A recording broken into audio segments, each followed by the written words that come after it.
et pas forcément le traitement principal. Comme d'habitude, les webconférences dont je vous présente les prochaines, on va faire un break pendant l'été. Ce sera le moment pour vous de bien profiter des replays des conférences passées. Donc, à venir en septembre pour la rentrée, les vaccins. Ensuite, on enchaînera avec le risque infectieux, puis l'ostéoporose et peur et croyance pour finir l'année. Donc, je vous le disais, les replays, profitez-en puisqu'on en a déjà 5 en disponibilité et bientôt 6 avec celle du professeur Pham. Donc, je laisse la parole au professeur Tao Pham. Merci beaucoup. Donc, écoutez, je suis donc marseillaise, moi aussi au soleil, et je tiens à remercier Andar pour cette invitation et pour parler du méthotrexate. Alors, c'est le traitement le plus important dans la polyarthrite rhumatoïde puisque c'est celui qui est le traitement d'ancrage, et vous allez voir qu'on va discuter un petit peu de tout. Alors je sais que vous avez peut-être des niveaux de connaissances un petit peu variés, donc je vais essayer de reprendre un petit peu tout. J'espère ne pas être trop redondante pour les patients qui connaissent déjà bien le traitement. Voici mes liens d'intérêt. Et j'ai travaillé quasiment avec tous les industriels qui travaillent et qui font des médicaments pour la polyarthrite rhumatoïde. Et je voulais, avant de commencer à parler du médicament lui-même, parler des grands changements qu'on avait connus dans la prise en charge des polyarthrites rhumatoïdes depuis une dizaine d'années. Et vous allez voir qu'en fait, le méthotrexate est au centre de tout ça. La première chose, c'est qu'on a découvert qu'on avait une fenêtre d'opportunité. Qu'est-ce que ça veut dire? Ça veut dire que les polyarthrites rhumatoïdes évoluent par poussée. Ça, c'est quelque chose que vous connaissez. Et ces poussées peuvent potentiellement abîmer, détruire les articulations. Ce que l'on sait, c'est que si on arrive à bloquer l'évolution de la maladie le plus précocement possible, pendant cette fameuse fenêtre d'opportunité, on a des chances de bloquer la maladie et de ne pas avoir de séquelles, alors que si on laisse évoluer les choses, eh ben on va courir après la maladie et on va courir le risque en fait que ça s'abîme. La deuxième chose, c'est ce contrôle serré, le contrôle serré, le treat to target, pour faire un anglicisme. C'est un parallèle avec ce que l'on connaît déjà avec le diabète, c'est-à-dire que le diabète, vous savez que plus la glycémie est tout le temps proche de 1 gramme, tout le temps stabilisée, le mieux le diabète va évoluer. Et bien c'est exactement pareil pour la polyarthrite rhumatoïde. Le moins vous faites de poussée, il y a de variation, et le plus en fait on est toujours dans une période d'accalmie, le mieux la maladie va évoluer, le moins on aura de complications. La stratégie de step down plutôt que step up, encore une fois un anglicisme, c'est vraiment l'idée de bloquer complètement la maladie et de relâcher au fur et à mesure les traitements et non pas en fait augmenter au fur et à mesure les traitements comme si on courait encore une fois toujours après la maladie. Et l'arsenal thérapeutique, même s'il est plus large, utilise toujours le méthotrexate. Et vous allez voir qu'en fait, en reprenant en fait ces différents points, on va en venir aux questions qui portent directement sur le méthotrexate. Alors c'est là que je passe les diapositives. Alors, le méthotrexate, pourquoi? Alors pourquoi est-ce qu'on a utilisé le méthotrexate? Et je vais poser moi-même la question, je pense qu'on fera le lien après. Pourquoi? Eh bien, tout simplement parce qu'il y a 50 ans, puisque ça fait déjà quasiment 50 ans qu'on utilise le méthotrexate dans la polyarthrite rhumatoïde, on s'est dit qu'on avait une maladie qui avait une immunité qui travaillait trop, et donc il fallait qu'on arrive à moduler son immunité, et donc on a beaucoup utilisé des médicaments dérivés d'autres domaines, en particulier tout ce qui était cancérologie, je reviendrai tout à l'heure, et on a remarqué d'abord que le méthotrexate était efficace dans la polyarthrite rhumatoïde avant de comprendre vraiment comment il marchait. Comment il marche aujourd'hui, eh ben, on ne sait toujours pas vraiment, et donc ça reste un sujet complètement d'actualité, mais c'est quand même, et là vous le voyez, les recommandations, le traitement qu'il faut utiliser le plus. Donc pourquoi? Ben parce que les recommandations le disent, mais surtout parce que les recommandations, elles sont d'abord basées sur tout ce qui est donné de la littérature, donc en fait c'est le médicament qui a la meilleure balance bénéfice-risque, c'est-à-dire que la majorité des patients qu'on traite par méthotrexate quand on commence le traitement de la polyarthrite rhumatoïde sont améliorés, voire sont mis en rémission sous méthotrexate seul. Et on n'a pas besoin de faire autre chose. Quand je reprends, alors je ne sais pas si j'ai une souris ici, quand je reprends ce que je vous ai dit tout à l'heure, vous voyez que c'est une polyarthrite débutante, donc c'est vraiment ce côté de fenêtre d'opportunité, eh ben, notre indication, c'est d'emblée de commencer le méthotrexate, MTX pour méthotrexate, quand on n'a pas de contre-indication. Seulement, on essaie les autres médicaments que s'il y a une contre-indication méthotrexate, ces contre-indications étant particulièrement les maladies hépatiques ou certaines maladies pulmonaires. Donc ça, c'est vraiment le traitement qu'on commence d'emblée, la fameuse fenêtre d'opportunité. Et puis, vous voyez le contrôle serré, c'est-à-dire que dès le 3e mois, on va s'assurer de l'efficacité. L'effet exact du méthotrexate dans la polyarthrite rhumatoïde, on ne le connaît pas. Comme on commence à avoir d'autres médicaments, on commence à savoir un certain nombre de choses, et je vous mettrai justement dans le comment les modalités. Mais donc, pourquoi? Parce que c'est vraiment le traitement pour lequel on a le plus de données, pour lequel on a donc du coup le plus de connaissances par rapport à la tolérance, et ça va être l'occasion d'en discuter juste après.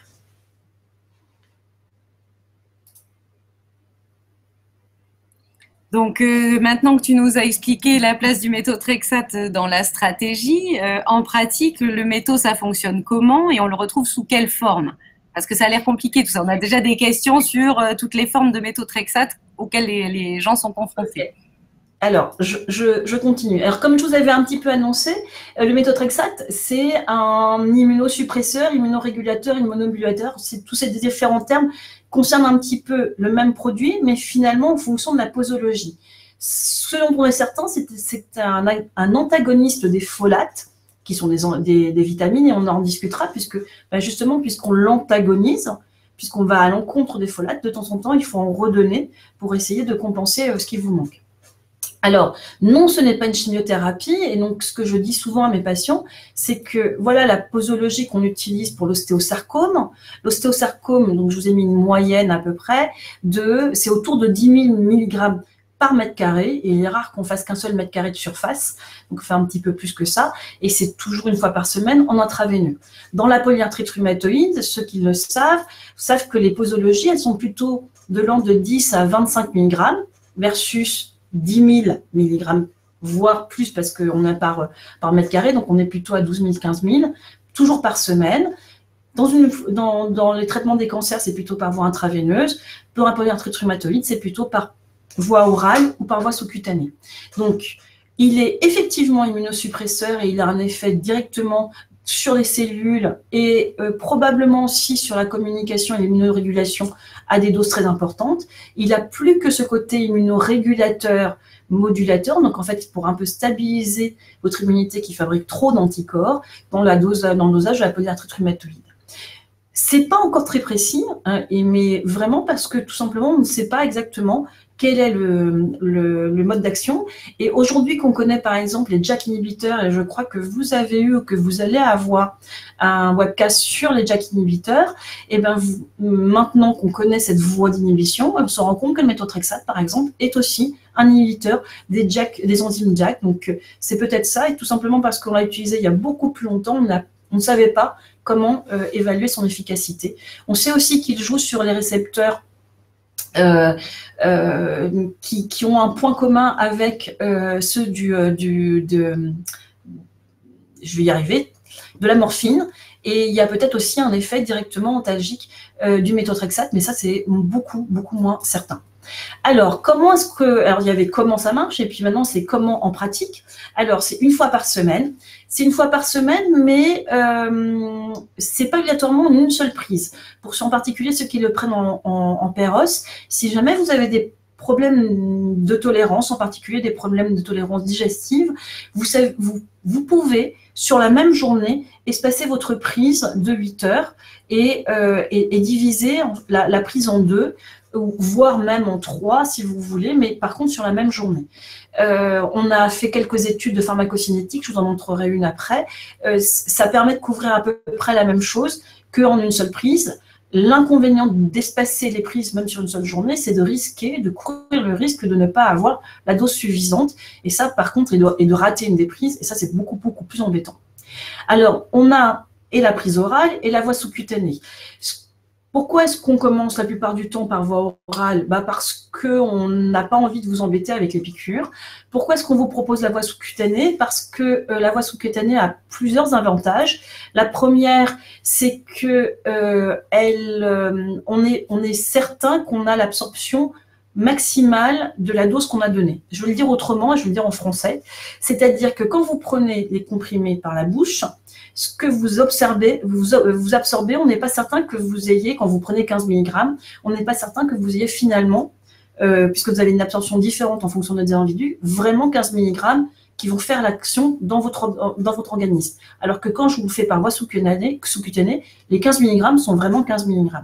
Ce que l'on sait aussi, c'est que quand on augmente les doses, et là vous voyez une courbe, en fait on n'a fait que de la pharmacocinétique, c'est pas du tout par rapport à l'efficacité, on a comparé des données par voie orale, par voie sous-cutanée, que ce soit dans le ventre ou dans la cuisse. Et vous voyez que quand on le fait par voie orale, passer les 15 mg ici par semaine, on a l'impression qu'on a un effet plateau. Ça veut dire qu'il y a peut-être moins d'absorption plus on augmente les doses, alors que quand on le fait par voie sous-cutanée, on continue à vraiment absorber les fameuses doses qu'on en veut. Donc en gros, quand on monte les posologies, c'est peut-être plus intéressant pour avoir vraiment l'absorption d'avoir et de passer de la voie sous-cutanée, d'avoir péros à la voie sous-cutanée. Autre façon de présenter les choses, c'est quand on a des patients qui répondent modérément. Donc là, on avait pris des patients qui, à la 16e semaine, ils avaient commencé le méthotrexate par voie orale. Ils avaient continué pendant 16 semaines et ceux qui répondaient insuffisamment, soit on les avait passés directement en sous-cutané en augmentant les doses, soit on passait de 15 mg à 15 mg, mais en passant de l'oral au sous-cutané. Et on a rattrapé, le terme n'est pas très joli, mais en fait, des patients qui ne répondaient pas suffisamment se sont vus être mieux améliorés par le méthotrexate, exactement la même posologie, juste en changeant la voie d'administration. Alors, voie hebdomadaire, prise hebdomadaire, en une seule fois pour être plus certain d'avoir la dose maximale, mais vous pouvez étaler si jamais vous avez un petit problème de tolérance, péros ou par voie sous-cutanée, et la plupart du temps avec l'acide folique. Alors l'acide folique, comme je vous ai dit, le méthotrexate est un antagoniste des folates, et donc cet acide qui est une vitamine, même si ça parle de monacide, en fait ça nous permet de compenser. Et l'efficacité, ça a été démontré, à partir du moment où vous prenez 5 à 10 mg par semaine, un jour différent de celui de la prise du méthotrexate, on a beaucoup moins de problèmes de tolérance digestive, beaucoup moins de problèmes de type aft, beaucoup moins de problèmes même de mal-être comme on peut avoir de temps en temps avec le méthotrexate. Est-ce qu'il y a besoin de monter au maximum les doses et d'en prendre tous les jours de la semaine sur celui du méthotrexate? Il n'y a pas beaucoup de différence par contre entre les gens, il y a eu un essai thérapeutique et on n'a pas beaucoup de différence entre les gens qui prennent jusqu'à 30 mg d'acide folique, c'est-à-dire 5 mg tous les jours, 6 jours sur 7, versus ceux qui prenaient que 10 mg par semaine. Donc là, par contre, vous n'êtes pas obligé de vous mettre la pression pour consommer au maximum cet acide folique. L'adaptation des doses en fonction de la réponse au traitement, c'est exactement ce que je vous disais tout à l'heure avec le treat to target qui nous permet d'essayer de voir le maximum d'efficacité, en particulier au départ. Et là, je voulais juste vous montrer les résultats d'une autre étude qui s'appelle l'étude Caméra, où on comparait 2 bras de traitement, des patients qui prenaient du méthotrexate de façon régulière, comme le rhumatologue le fait habituellement, et d'autres patients qui prenaient encore du méthotrexate. Donc on ne compare pas des médicaments différents, mais là de façon plus intensive. Ça veut dire que dès qu'on voyait que ça ne suffisait pas, tous les mois on augmentait un petit peu la dose, voire on passait de péros à sous-cutané. Et donc là, par exemple, ça c'est le nombre d'articulations gonflées. Vous voyez en fait que ça, c'est les patients qui prenaient le méthotrexate avec une adaptation peut-être moins stringente, et là, les patients qui augmentaient systématiquement les doses dès que ça n'allait pas, et on voit qu'on a une amélioration en fonction du temps qui est plus rapide. On arrive à la même chose au bout d'un certain temps, mais on y arrive plus lentement, que ce soit pour le nombre d'articulations gonflées, le nombre d'articulations douloureuses, ou par exemple la vitesse de sédimentation, ça c'est la version anglaise, on voit qu'on diminue plus vite les choses. Donc c'est vrai que adapter plus rapidement, et si votre médecin vous propose d'augmenter les posologies, c'est qu'il trouve que vous n'êtes pas suffisamment amélioré et qu'il y a besoin d'intensifier le traitement. On peut arriver à plus d'efficacité comme ça. Alors, Et dernière chose, évidemment, le bilan sanguin régulier, ça, de toute façon, vous savez qu'il faut faire la prise de sang. On peut avoir dans les effets indésirables des choses qui ne se ressentent pas. Les problèmes hépatiques, généralement, on peut avoir une petite augmentation du bilan hépatique des transaminases, donc la cytolyse, pas la cholestase. La cholestase, c'est le foie gras. La cytolyse, c'est quand il y a un petit peu de... On va dire qu'il y a une petite toxicité hépatique.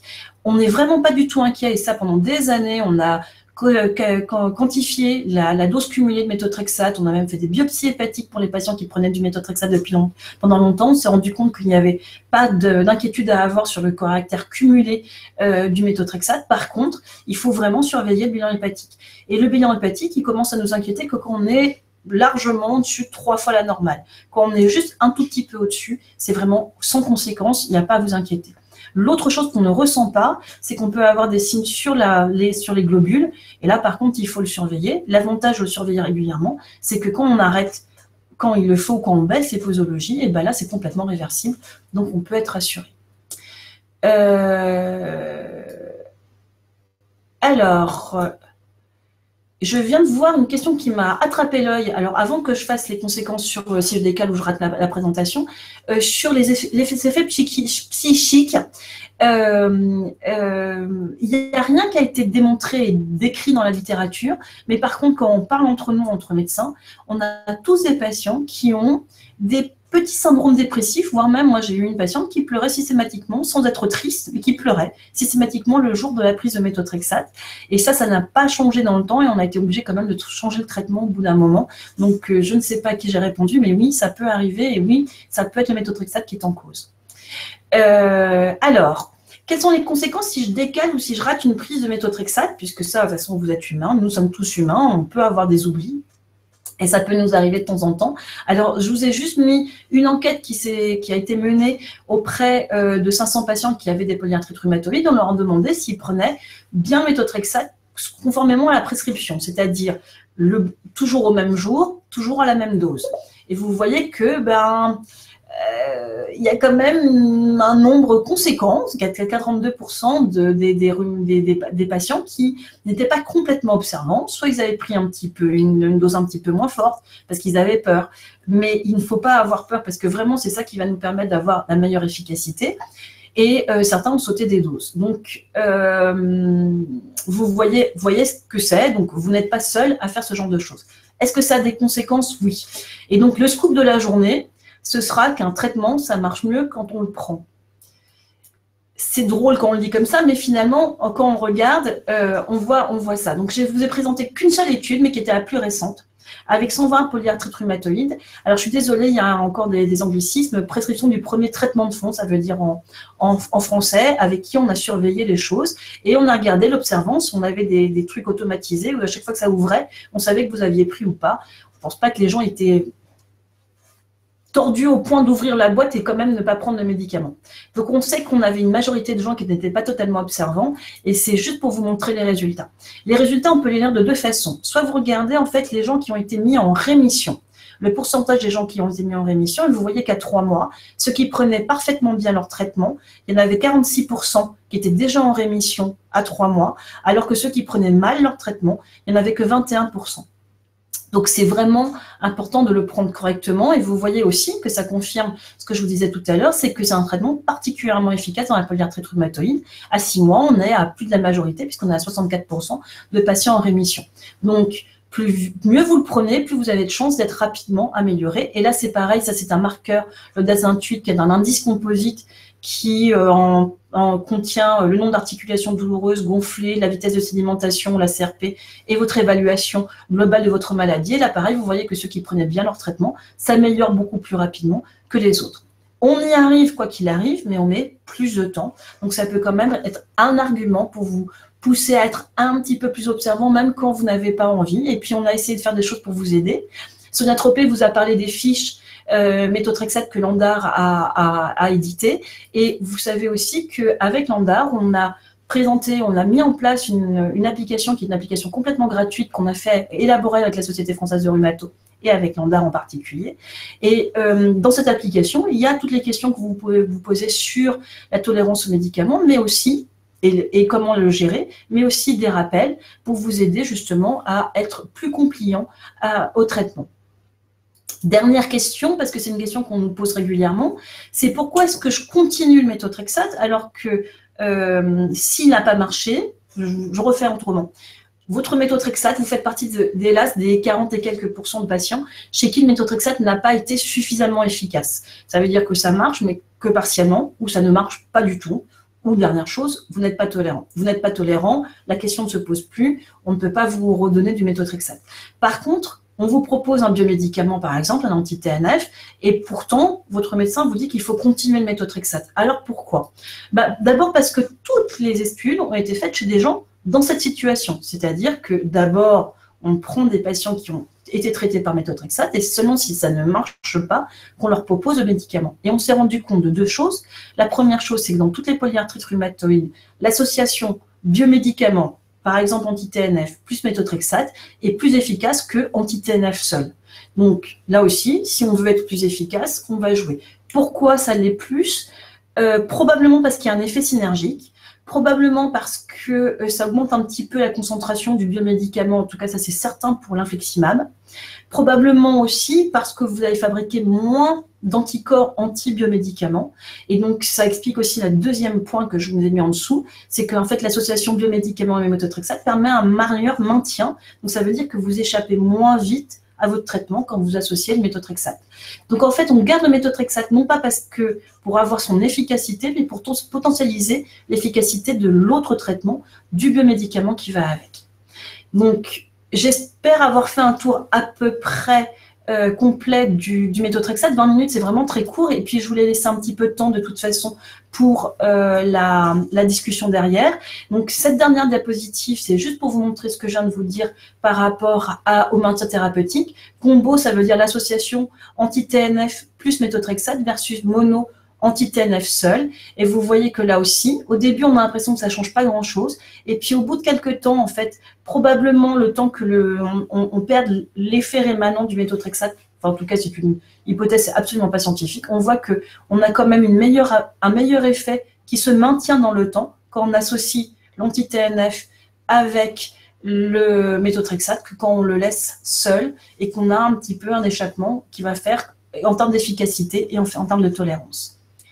Donc, je vous remercie tous de votre attention. Je vois qu'il y a eu beaucoup de questions et je pense que Sonia et Elodie ont fait le tri. Et je suis là pour essayer d'y répondre, en tout cas, au maximum. Merci de votre attention. Alors, merci beaucoup, Tao. Alors, le tri, on a essayé, parce que c'est vrai qu'il y a énormément de je vais commencer par te demander si le méthotrexate, le Méthotrexate et IMET, est-ce que tout ça, c'est vraiment la même chose? Alors, tous, c'est du méthotrexate.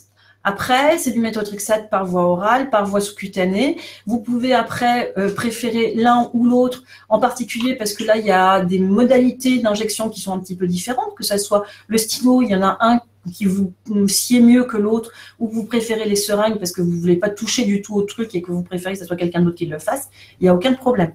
Mais c'est toujours du méthotrexate. Et idem pour le Novatrex. Et idem pour le Novatrex.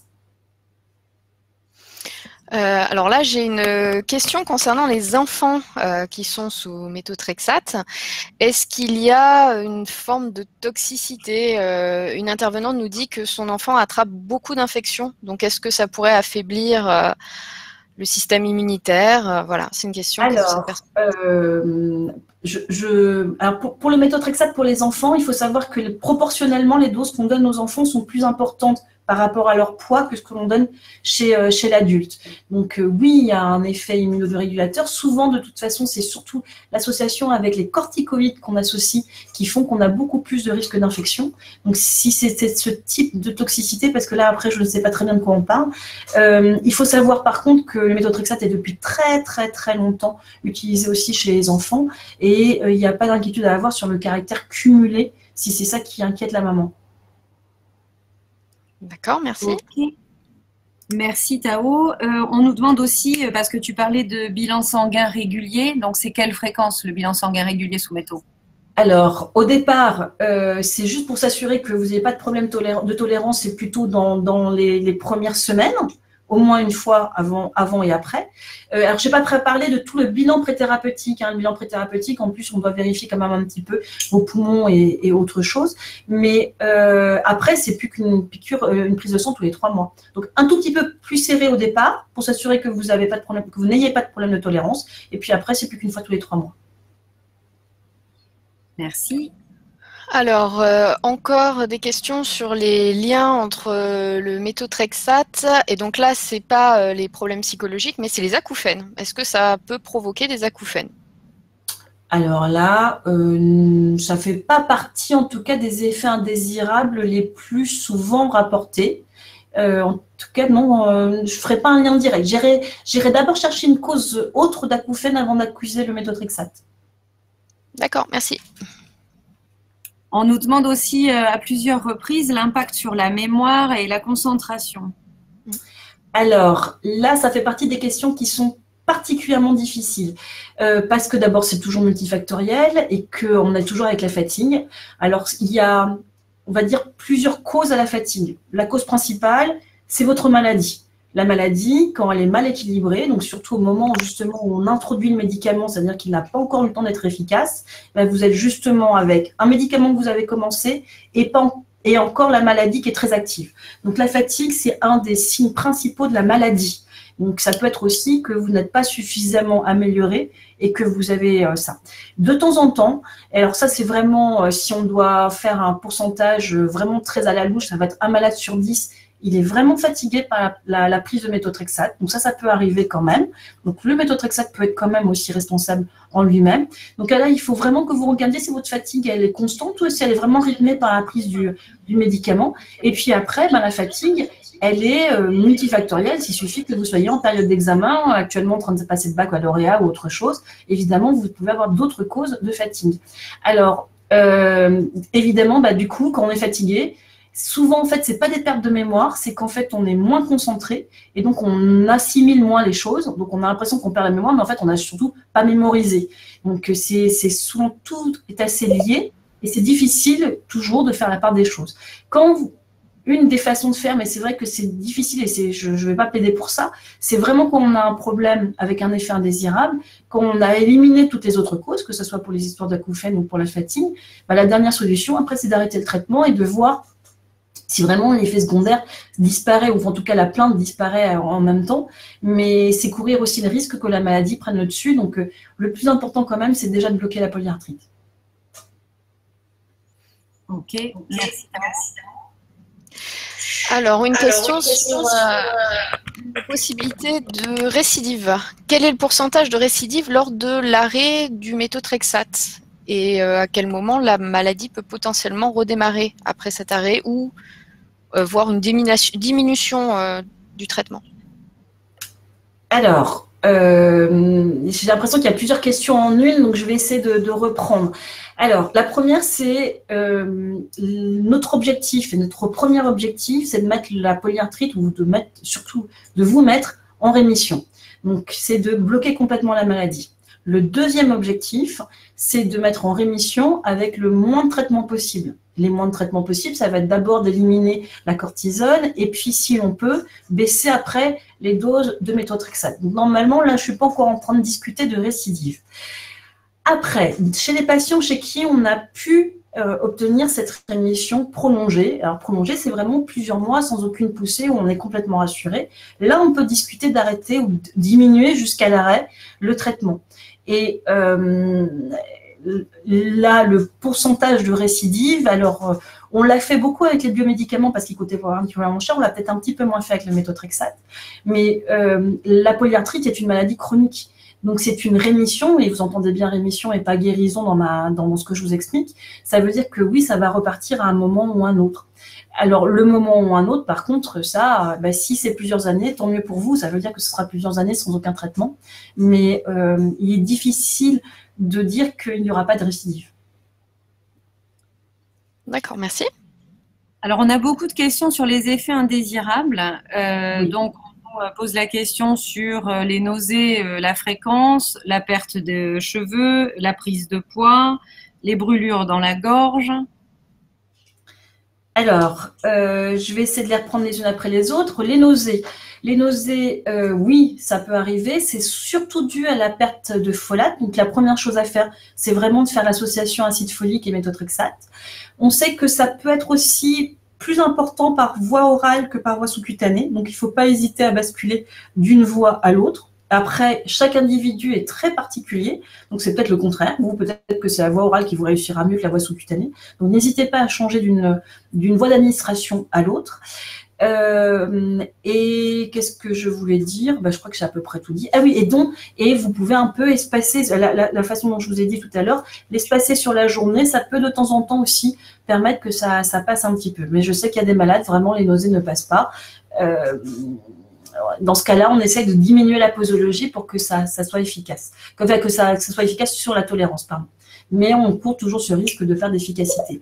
Après, la perte des cheveux. Oui, on peut perdre des cheveux, en particulier plutôt au début. Alors, il n'y a pas d'alopécie. En d'autres termes, on ne devient pas chauve sous méthotrexate aux posologies qu'on vous donne. C'est pas du tout les posologies, encore une fois, qu'on utilise en cancérologie. Et souvent, cette perte de cheveux, en gros, on bouche un petit peu plus la baignoire ou la douche avec nos cheveux, on en perd un peu plus dans la brosse. Ça se stabilise au bout de quelques mois. Donc, il ne faut pas complètement s'inquiéter.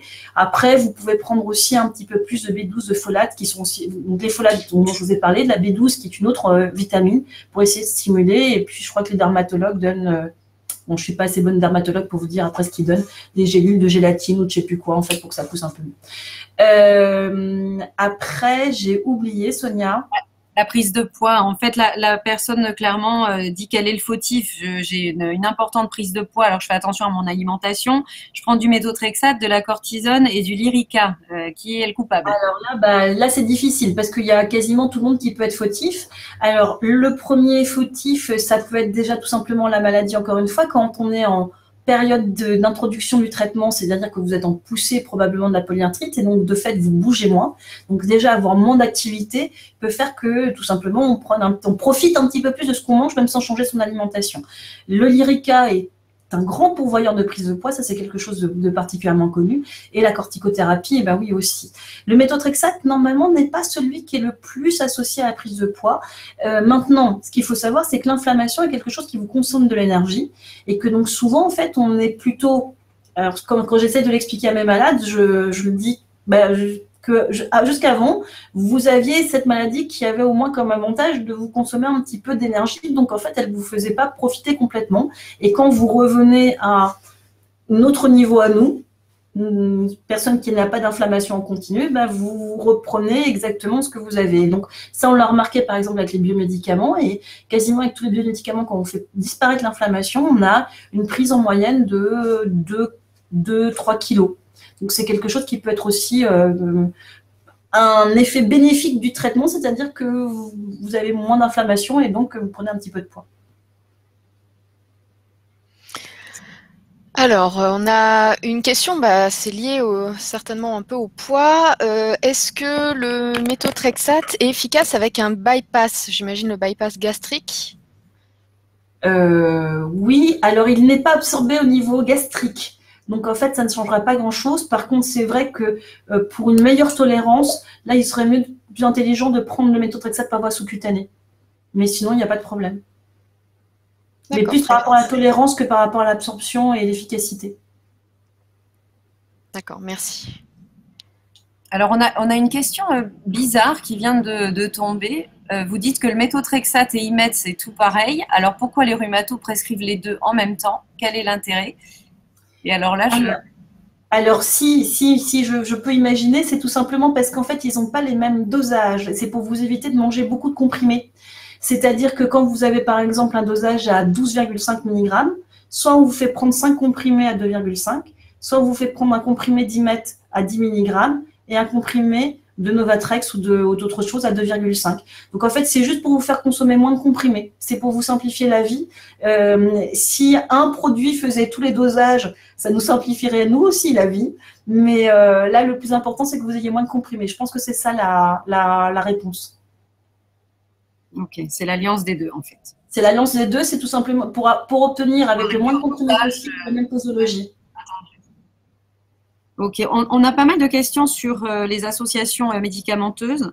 Oui. On nous demande si Plaquenil et métaux, ça fonctionne bien, si Aspégique et métaux, ça fonctionne, si Biprophénide et métaux, ça fonctionne.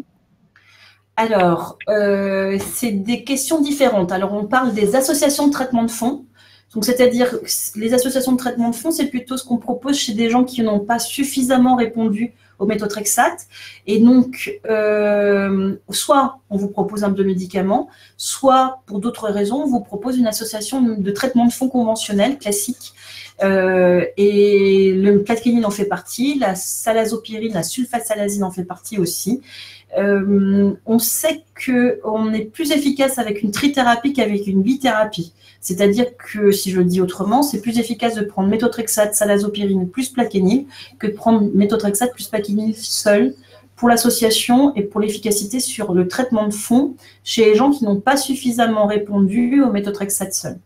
Après, il y a l'association avec tous les traitements symptomatiques, c'est-à-dire que là, vous avez encore de l'inflammation, vous avez encore des douleurs, vous avez besoin de prendre des antidouleurs, des anti-inflammatoires, en particulier pendant les 2-3 premiers mois de prise du méthotrexate, puisqu'on sait qu'il n'est pas encore tout à fait efficace. Et donc là, évidemment, il faut que vous continuiez à prendre les antidouleurs ou les anti-inflammatoires. Il n'y a aucun problème dans l'association. Il y a juste que de temps en temps, chez les gens qui sont un peu limites au niveau du foie, il faut surveiller un tout petit peu plus parce que certains des médicaments, en particulier des antidouleurs, peuvent être aussi hépatotoxiques. Mais sinon, il n'y a pas de problème. La plupart, dans la très très grande majorité, il n'y a aucun problème. Merci. Alors, j'ai une question sur les bilans sanguins réguliers à effectuer sous méthotrexate. Quelle est la fréquence habituelle?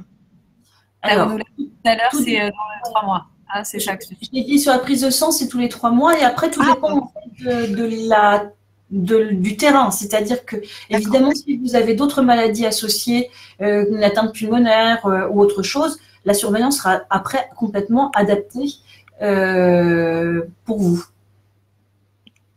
D'accord, merci. On a vraiment plein de questions, donc on ne va pas pouvoir toutes les traiter. Désolée tout le monde parce qu'il y en a tellement. Mais voilà, il y a des questions quelqu'un nous dit, dès que je passe à moins de 2,5 mg de cortisone, j'ai de nouveau des gonflements. Est-ce que ça signifie que c'est le méthotrexate qui n'est pas efficace? 2,5 mg de cortisone, c'est ça? 2,5 mg de cortisone, non. Alors ça, c'est comment je vais vous dire ça?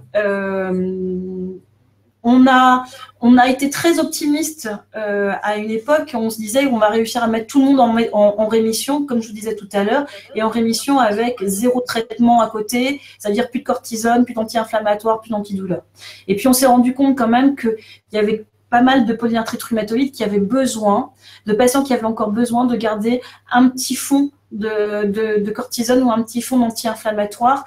Et finalement, si on reprend dans la balance bénéfice-risque, votre association avec le méthotrexate et 2,5 mg de cortisone, qui sont vraiment des toutes petites doses de cortisone, c'est plus intéressant pour vous de garder cette association de traitement que de changer et de basculer sur un autre traitement dont vous ne savez pas encore si vous serez répondeuse ou pas répondeuse. Donc, c'est plus intéressant. Donc, non, à 2,5 mg de cortisone, on considère que vous êtes quand même répondeuse au méthotrexate.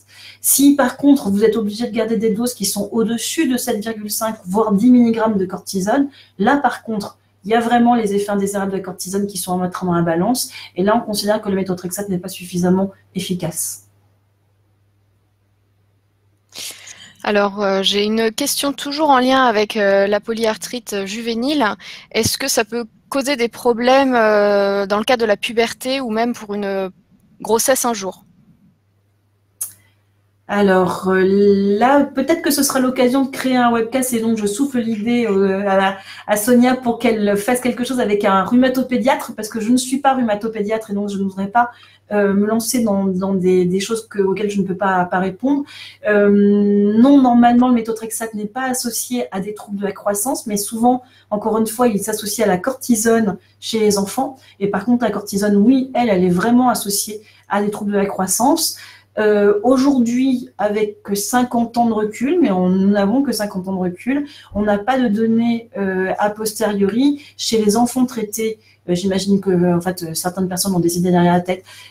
Chez les enfants qui ont été traités, qui deviennent des futures mamans, avec les connaissances que j'ai, pour l'instant, non. A priori, je serais plutôt rassurante. Alors, on pensera à faire une webconf avec l'association Courir autour de l'article. Je pense qu'il y a plein de questions, c'est la preuve. C'est promis, on fera ça avec eux. Donc, on a aussi des questions sur ce qui guide en fait le dosage. Est-ce que c'est le poids? Est-ce que le poids entre en ligne de compte, mais pas que? Parce que des personnes nous disent je suis à 20 mg, et est-ce que je pourrais pas passer à 25? Voilà, est-ce que le poids rentre en ligne de compte? Alors, le poids, oui, il rentre en ligne de compte. En gros, la posologie qu'on donne pour le méthotrexate, c'est pas vraiment basé sur les preuves, c'est plus sur notre expérience. C'est 0,2-0,3 mg kilo. Donc, il suffit que vous fassiez une multiplication par rapport à votre poids. Et après, ça dépend aussi des maladies. C'est-à-dire que, par exemple, le rhumatisme psoriasique, donc c'est pas le cas aujourd'hui, nécessite plus de méthotrexate, par exemple, que la polyarthrite rhumatoïde. Donc, il y a plusieurs choses. Il y a le poids, il y a la pathologie. Il y a aussi le fait que vous répondiez ou pas à des doses qui étaient plutôt basses. Alors, souvent, on essaie de commencer justement à 0,25 mg par kilo. Et puis, si ça suffit, eh ben, on en reste là, voire on essaie de baisser. Ou le contraire, on monte. Donc, vraiment, on s'adapte aussi en fonction de votre réponse et pas que du poids. Alors, est-ce qu'il y a un impact sur le moment où on prend le traitement, le méthotrexate? Et si c'est le cas, est-ce que quelqu'un peut conseiller, par exemple le médecin, dire à quel moment il faut prendre, notamment quand on est en voyage avec un décalage horaire, comment ça se passe en fait? Est-ce qu'il y a un moment, est-ce qu'on continue? Alors là c'est moi où j'ai je n'ai pas beaucoup de connaissances, donc je lis la question qui est est-ce qu'on doit prendre le médicament à la même heure, continuer quand même à le prendre à la même heure, même s'il y a 8 heures de décalage, ou comment ça se passe? Est-ce qu'il y a un moment précis? Ça veut dire par exemple entre les repas ou pendant les repas? Non, il n'y a pas grand-chose qui a été qui change de ce côté-là, donc on n'est pas, il y a pas de, on n'est pas embêté. Oui, c'est mieux si vous prenez à heure fixe. Surtout en fait, ce qu'il faut, c'est essayer d'avoir un rituel et d'avoir quelque chose où vous êtes certain que vous allez vous retrouver. Vous savez que tous les mardis, vous n'avez pas de réunion, pas les enfants, pas ceci, pas cela. Donc c'est peut-être un peu plus facile.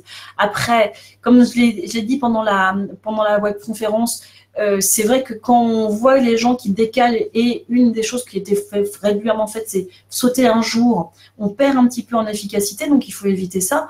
Maintenant, exceptionnellement, c'est pas dramatique, vous n'avez pas vous lever au milieu de la nuit quand vous serez en vacances pour prendre le méthotrexate à cette heure-là. Donc il faut quand même garder un petit peu de bon sens. D'accord, merci. Une question super intéressante pour tout le monde, et en plus avec l'approche du week-end, est-ce qu'on peut boire de l'alcool avec du métaux? Alors, ça c'est la question à chaque fois. Alors, ça dépend, est-ce que je suis vraiment enregistrée? Ça va repasser plein de fois. Donc, ça c'est toujours un petit peu mon problème. Attention. Alors, je fais attention. Tout dépend. En fait, en gros, on a la question, c'est ça dépend à qui je parle. Et c'est toujours pareil.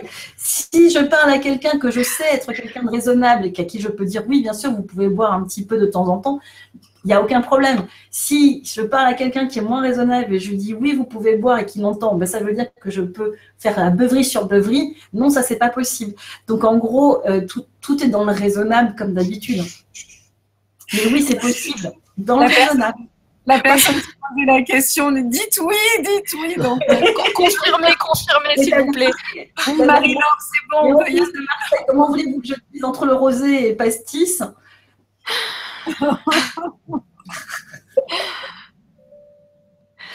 Bon, alors, plein de questions encore. Je sais, Elodie, si tu as encore des questions, parce qu'on. Moi, j'en ai vu. Livrer des questions, vous direz. Vous voyez, livre des questions. Moi, il y en a tellement que je ne sais même plus si on les a traités, en fait. C'est vrai, c'est un afflux assez important, là. J'aurais grand plaisir à revenir, si vous voulez, pour essayer de répondre. Alors, peut-être pas à ces questions-là, mais à répondre à d'autres, hein, sinon. Alors, sinon, j'ai une thématique, là. Est-ce que le méthotrexate peut fragiliser alors les poumons et ou le cœur? J'ai vu ça Alors, dans la liste des questions. Oui, on nous demandait le rapport avec l'embolie pulmonaire à un dosage élevé, type 40 mg par semaine. Alors, l'embolie pulmonaire, ça a été vu ça avec les posologies plutôt intraveineuses mais pas, enfin, c'est pas, quand on regarde par rapport, je le refais en français.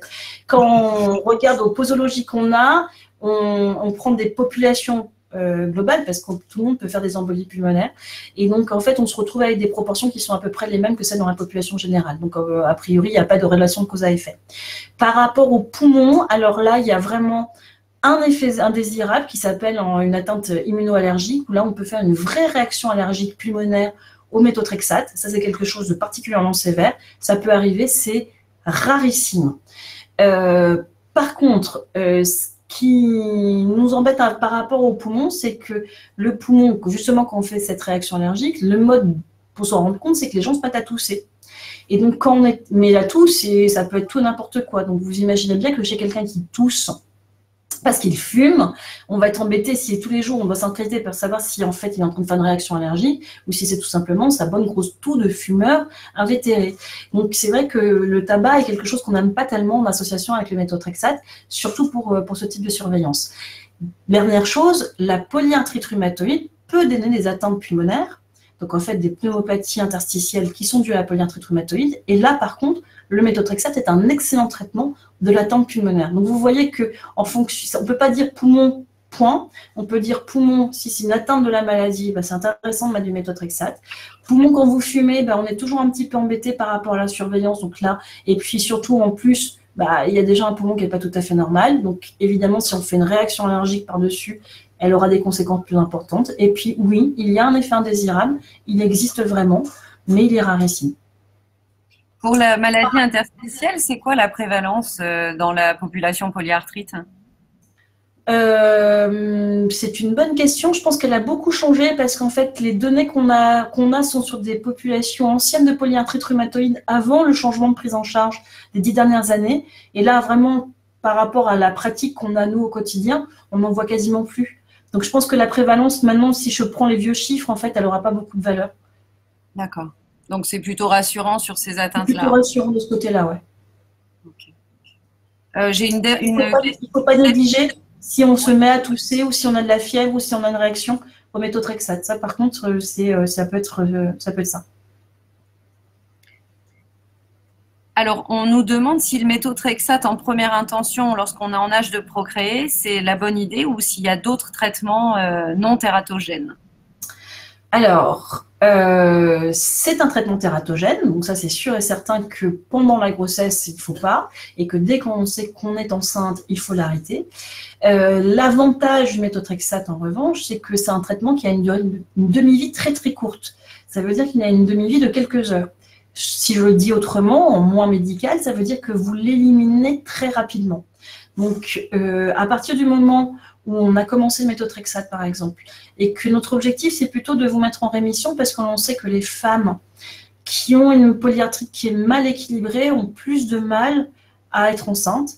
Donc, c'est mieux d'équilibrer, d'être dans une période plutôt calme pour pouvoir envisager une grossesse.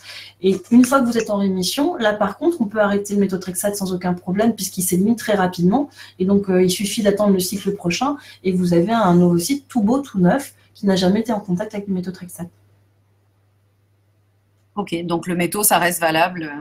Ça reste valable pour les femmes. Par contre, pour les hommes, le cycle des spermatozoïdes est dans 3 mois. Si vous voulez procréer, il faut arrêter le méthotrexate 3 mois avant. Ça reste quand même une bonne idée parce qu'encore une fois, c'est quand même le premier traitement et les autres traitements comme l'Arava, lui, est encore beaucoup plus difficile, à une demi-vie qui est beaucoup, beaucoup plus longue. Donc, il faut des mois, voire des années pour l'éliminer. On est obligé d'utiliser le charbon pour essayer de l'éliminer. Et sinon, la salazopyrine, qui, elle, est totalement compatible avec la grossesse et qu'on peut même continuer pendant la grossesse. Je vais aller jusqu'au bout de la réponse. Oui, merci. En fait, il y en a beaucoup qui viennent d'arriver. Donc, on va peut-être pas faire une... Oui, on va quand même permettre au professeur femme de... Voilà, on va vous libérer. On va lui rendre sa liberté. Exactement. En tout cas, c'était un plaisir. Et puis vraiment, je vois que ça reste un sujet d'actualité. On a tous l'impression que c'est un traitement qu'on maîtrise tous. Et nous, médecins, vous voyez qu'on a encore plein de choses à apprendre. Et vous, oui, il faut que vous nous fassiez des retours pour pouvoir essayer d'améliorer les choses. Et merci à Lambert d'avoir organisé ça. Merci Tao, merci beaucoup. Je me déconnecte alors. Merci Tao, bonsoir. Merci pour votre intervention. Donc, on vous remercie tous et toutes d'être venus avec de nombreuses questions et on est vraiment désolé de pas avoir pu traiter toutes vos interrogations ce soir, mais ça veut dire qu'on fera certainement une prochaine webconférence sur ce sujet qui a rencontré beaucoup de succès. La prochaine donc sera à la rentrée, le 13 septembre. Donc, ça traitera des vaccins avec le professeur Odile Launay. Voilà. Merci Sonia. Et merci puis, je vous dis à très très bientôt et puis bonnes vacances. Bel été, profitez bien des replays. Il y aura des interros en septembre. Merci, au revoir.